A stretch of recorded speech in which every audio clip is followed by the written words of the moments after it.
l'une des meilleures attitudes, c'est l'humilité. En tant qu'humain, nous pouvons nous tromper. Ça veut dire que nous pouvons conseiller quelque chose qui, à la fin, se révèle ne pas être cool. Mais il faudrait avoir l'humilité de s'excuser et de comprendre que nous-mêmes, on s'était trompé.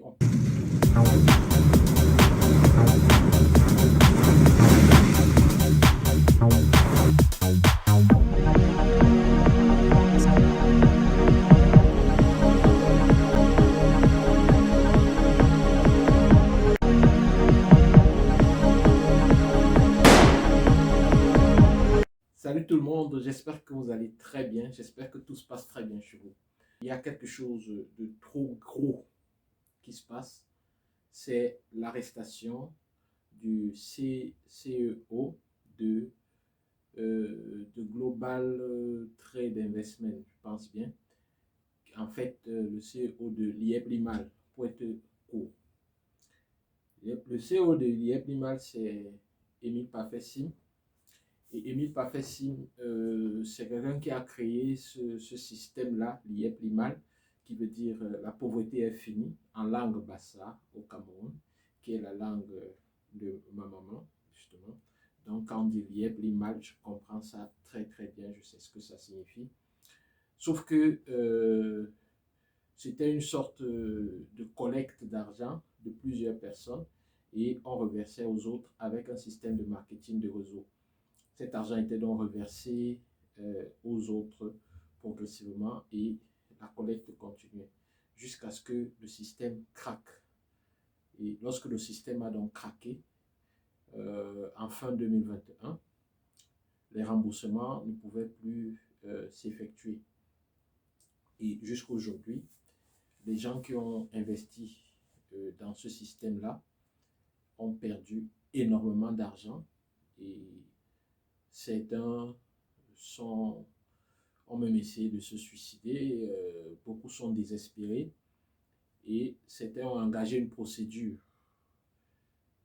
judiciaire qui venait d'aboutir à l'arrestation ce 26 mai du patron du groupe, Émile Parfait-Sim.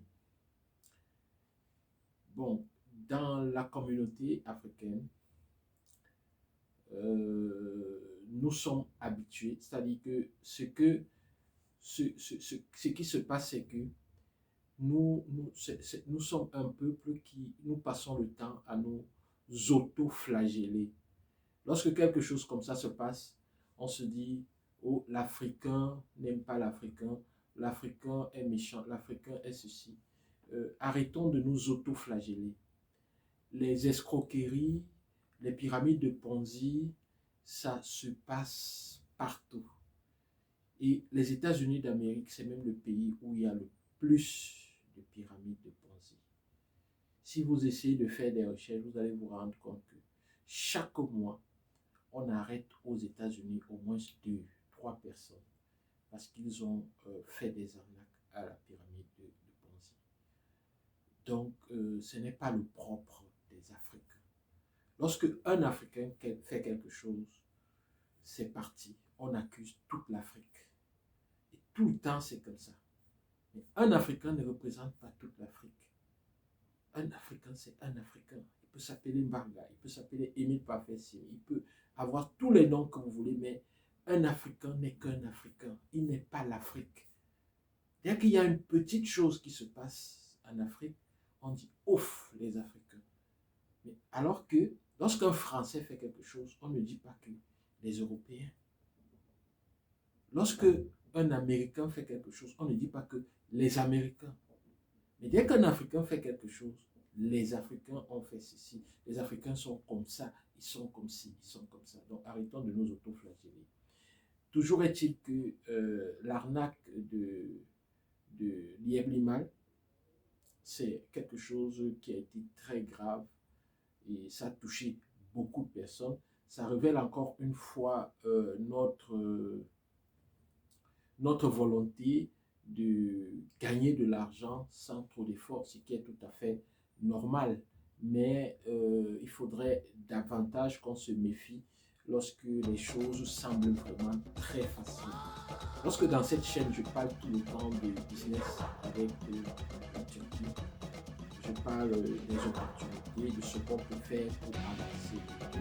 Je parle de la création des marques, de vos marques de parfums, de lingettes, de chaussures, des vêtements, de tout ce que vous pouvez créer ici. Certaines personnes sont bien enthousiastes, mais parfois quand on commence à travailler, tu as l'impression que en fait, ils sont engagés, mais ils voudraient que c'est toi qui fasses tout le travail à leur place. Non, ça ne se passe pas comme ça. On doit passer à l'action et on doit passer nous-mêmes à l'action. Ce n'est pas qu'on fait quelque chose et on laisse, ça va produire automatiquement ou quelqu'un d'autre va travailler et ça va produire. Non, ça ne se passe pas comme ça.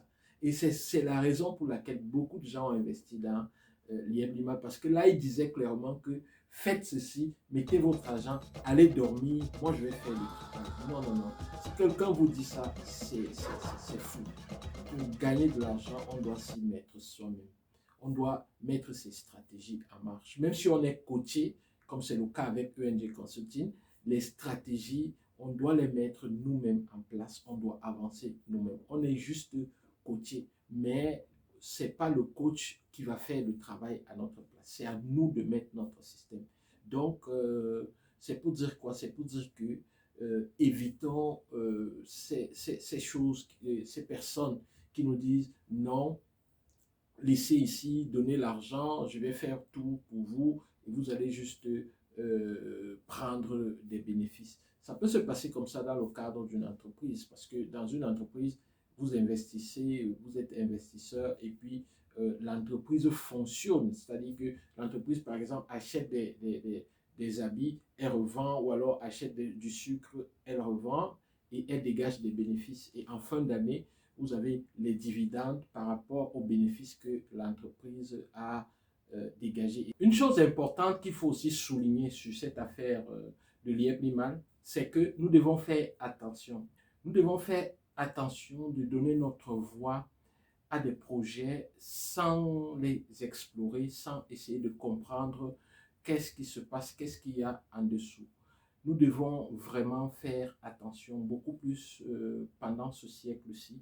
Nous devons vraiment faire attention à tout ce que nous soutenons, à tout ce que nous mettons notre voix. Nous devons faire attention parce que tout ce que nous soutenons, parfois nous le faisons naïvement, mais parfois à cause de nous, des gens prennent des engagements et à la fin, il peut arriver que nous soyons responsables, même de manière indirecte, de leurs décisions. Avec cette affaire de l'IEP Limal, il y a beaucoup de personnes qui se sont retrouvées et qui vont se retrouver dans des problèmes, ne serait-ce que pour complicité qui peut être active ou passive.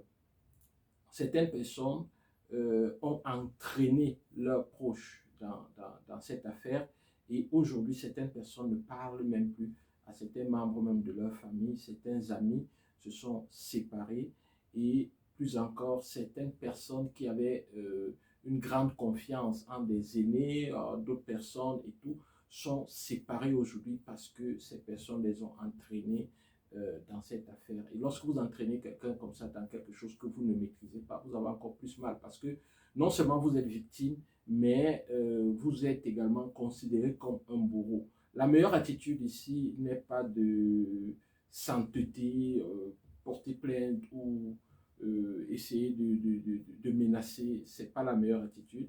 L'une des meilleures attitudes, c'est l'humilité. En tant qu'humain, nous pouvons nous tromper. Ça veut dire que nous pouvons conseiller quelque chose qui, à la fin, se révèle ne pas être cool. Mais il faudrait avoir l'humilité de s'excuser et de comprendre que nous-mêmes, on s'était trompé, on pensait que c'était bien, mais malheureusement, ça n'a pas bien tourné. Et essayer de demander pardon. Généralement, on aura mal, ça sera difficile de vous accorder ce pardon-là, mais on finit par l'accorder parce qu'on comprend que tout le monde peut se tromper. Donc, je pense que c'est la meilleure attitude à avoir lorsque vous avez entraîné des gens dans cette affaire qui, justement, est en train de tourner très, très, très mal. Mais si vous prenez une attitude de défiance, je pense que vous ne respectez même pas la souffrance des victimes. Ce qui est triste, c'est que même des personnes très intelligentes, c'est-à-dire parce que si quelqu'un a réussi à économiser 20 000, 30 000, 50 000 dollars ou 50 000 euros, c'est quelqu'un de très brillant, c'est quelqu'un d'intelligent et c'est quelqu'un qui est déjà à féliciter. Donc, des gens qui se sont fait escroquer à Liebli-Mal, ce ne sont pas des personnes qu'on peut taxer de bêtes. J'ai vu dans certaines vidéos des gens les taxer de bêtes. Non, ce ne sont pas des personnes bêtes parce que si on est bête, on ne peut pas épargner, on ne peut pas économiser toutes ces sommes-là. Donc, on a tendance à vouloir juste se mettre en retrait et laisser les autres avancer. Et c'est ce qui nous arrive parfois avec les gens qu'on accompagne. C'est-à-dire qu'on fait le site et tout, on vous suit, mais la personne a tendance à vouloir que vous fassiez tout, même des choses qui vont au-delà de votre contrat d'accompagnement. Et ça, c'est bien dommage. Mais nous allons parler de tout ça dans le cadre d'une autre vidéo où nous avons prévu d'expliquer un peu la stratégie qui a été utilisée par l'IEPLIMAT et pourquoi est-ce que certaines personnes très intelligentes, très diplômées sont tombées dans le panneau. Voilà. Merci d'avoir suivi la vidéo.